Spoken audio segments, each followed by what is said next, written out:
Hello again, everyone. Welcome back. In this technical analysis of the stock market video, we're going to focus on the S&P 500, the SPY, this week. A couple of key indicators, check in on a couple of movers in the Magnificent Seven. But let's start off here with the ETF dashboard. We had 10 sectors up and 6 down. This is what I share with my members every weekend. And you could see last week we had 14 up and 2 down, and we'd had several weeks of very strong, and now we got a little bit of deterioration here this last week. The biggest mover to the upside, home builders, up 3.5%, by far the biggest mover. Everything else was at best 1%. Energy was the most negative, down 3.3%. And when you look over here on year to date, semiconductors has led all year long, up 60%, and utilities has basically led to the downside at minus 10%. Now, and the same thing is interesting when you look at the number of sectors in here of these 16 sectors that I track, and this is what I share with my members. 10 were up and 6 were negative on the year. Okay, and then when we look at the index ETFs in here, the Russell 2000 bounced back, and it continues to push a little bit here over the last several weeks, up 1.02%, edging out this transportation. Now, this is really kind of a weird anomaly, and I say that because when I'm going to show you the Dow transports in a minute, and the Dow transports were down fairly significantly this last week. And yet IYT, I double checked, looked at the charts, and yeah, it was up almost 1%. Everything was positive, the Dow barely. And here's the year-to-date figures, the NASDAQ 100, 47%, and then the S&P 500 up 20.34%. Okay, so that is the portion of the ETF dashboard that I go through with my members every weekend. And here's a side-by-side view, the Dow Industrials, the S&P 500, and the NASDAQ 100. Now, the Dow was up only 2.4 points at the end of the week. That's it. And the interesting thing about this, when you look at this candle, it's a very, very tight trading range, 285 points from high to low, very compressed. Matter of fact, I believe it's the most compressed week. These are weekly charts. When you go back in here and you scan through, I think you got to go all the way back here to the week of April 16th this year to get something even as close. This is 340 points from high to low. So very, very compressed price action after these huge expansive type moves in here. Now, you can see the S&P was up 9.74 points on the week, just kind of edged slightly higher at the end.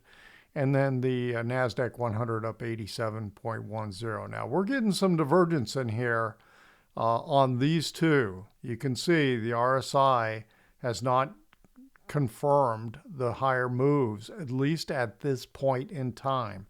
And then when you look down here at the ADX and the directional movement indicators, DI plus, which is for positive movement to the upside, is not confirming the green line, has not punched to a higher high on either one of these.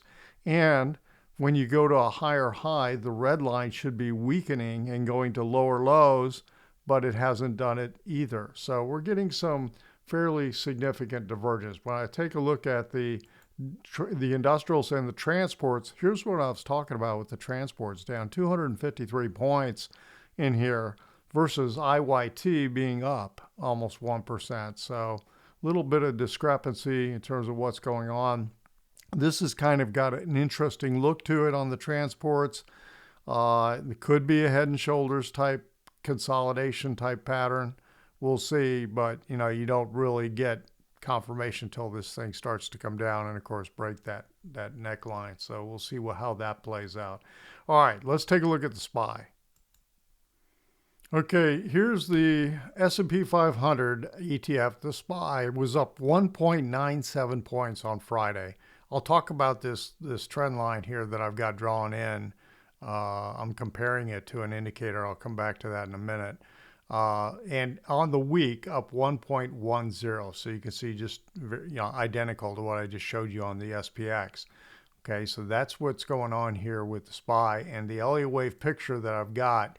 My preferred count is still this count. And why? Because this intermediate wave 2 right here, here's 1 and here's 2, is still valid because it has not gone beyond the beginning of intermediate wave 1. So from an Elliott wave pattern, a wave 2 can be very, very deep and is still valid as long as it doesn't go beyond the beginning of the prior wave 1. Okay, so that's where we're holding. Now, if we punch above 466, then all of a sudden I'm going to be looking at, a possible alternate account. And here's what I'm talking about. Okay, then I'll be labeling this more as an A, B, C, because a B wave has to retrace at least 90% of an A wave in order to be a valid B wave, okay, as one condition of it.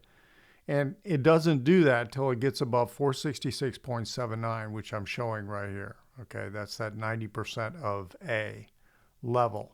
Okay, so I'm not focusing on this for the SPY unless that happens. So right now I'm staying with this wave count, and we'll see if this is about to roll over and turn down. Okay, so here's the daily view that we've got. Now, this dashed area right here, I call it kind of a resistance zone. Where's that coming from? It's coming from back over in here, the highs from March of 22, okay? When we got up into that area in July, that provided pretty significant resistance. We're up in that area right now. We'll see, are we going to continue? Is it going to repel again, or is it going to continue to push on forward? Now, the wave count I've got says, yeah, we could continue to push a little bit higher. I'm not seeing 5 complete waves. So right now, it's possible that we push higher and we get up in here and we get above that 466 level. I mean, that's totally possible, because when I start looking and I drill down and take a look at the 130-minute time frame, we really haven't had very strong corrective moves in here since this is the low right here, October 27th. And here's what we're looking at. And again, 130-minute breaks the day into 3 equal bars, okay, 130 minutes each. So 3 bars to the day. So this last 3 bars are what happened on Friday. Okay, so you can see big move up, come back down, and then we slowly push back up higher for the rest of the day. So this is the picture I've got. I'm thinking that we're in a little 5th wave. How that's going to play out, is it going to be an ending diagonal? Is it going to be pure impulse? How much further is it going to go? Those are all to be decided. My first target is up here at 467. Now, if it pushes that far, then yeah, it's going to be above that 466 level. So we'll see what we get this week. This is going to be a key week. There's several other indicators that are, getting really, really close to turning points also. So it's going to be really, really interesting to see how this plays out. So what I want to do is I want to go back to I'm going to look at a couple of indicators here, and I want to go back to the moving average view is what I call this. And let me just look at the daily for a minute. Now these red arrows I've got on the daily, I've got a couple of them. These are where my short-term breadth thrusts to the downside have shown up in the data that I track and share with my members. We're close to getting another one. We just haven't gotten one yet. Okay, we got one right here on August 2nd. It was pretty interesting timing. And then we got one back over here on February 9th after that peak on February 2nd. Okay, so right now, when I look at this, let's go to the indicators and then we'll come back to this chart. So the first thing I want to go to is take a look at the VIX. Of course, everybody's talking about the VIX, and it's at 12.35, down 71 cents on Friday. So that is a new closing low on the year. And as a matter of fact, it is the lowest close since the week of January 12th, 2020. So we're, January is just around the corner here for 24. So we're literally talking about a close that is the lowest in almost 4 years. So that is the picture we've got. You got to look all the way over to the left over here to get a lower close. Here's the week of January 12th right here. Okay, so yeah, we're still bouncing around down here in the basement. No fear, very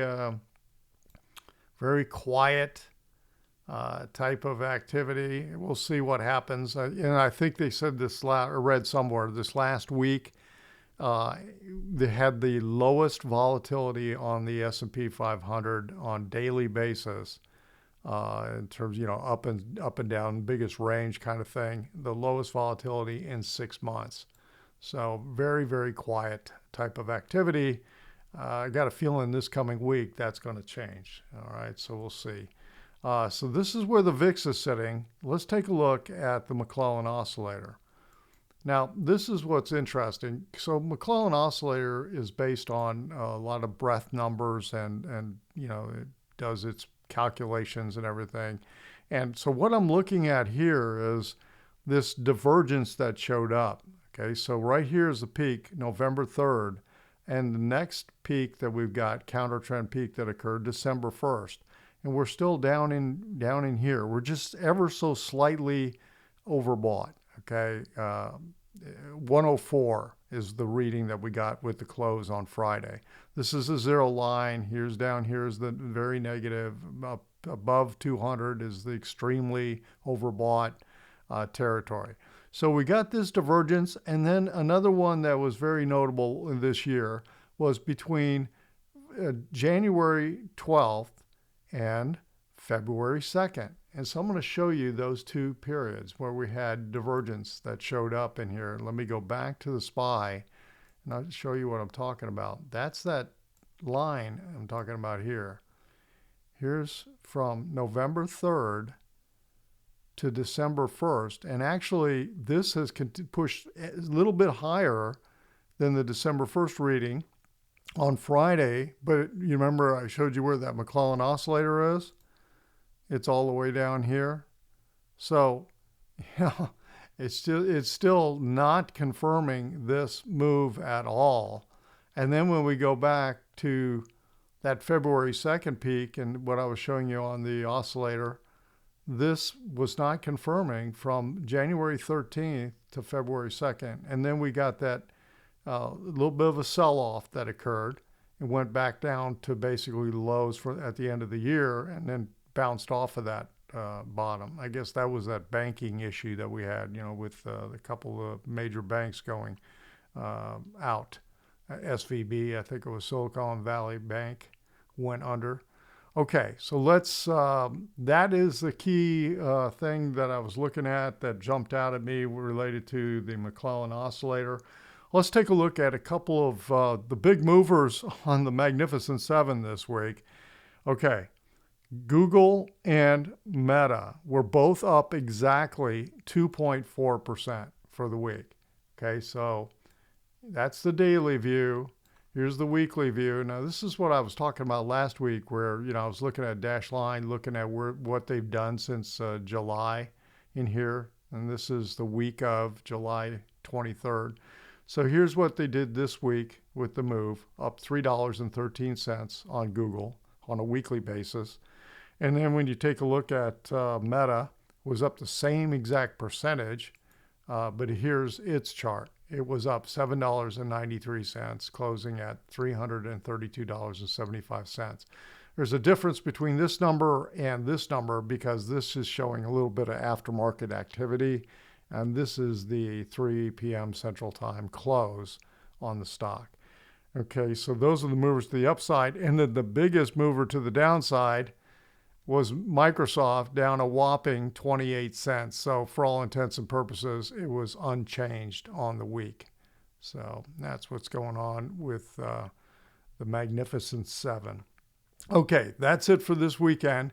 If you felt like the video was helpful, give it a thumbs up. If you're not a subscriber to this YouTube channel, hit that little subscriber button. If you'd like more of this information on a regular basis, head on over to joehenches.net. Check out the website and the membership. Everyone have a great week. We'll talk to you on the next video.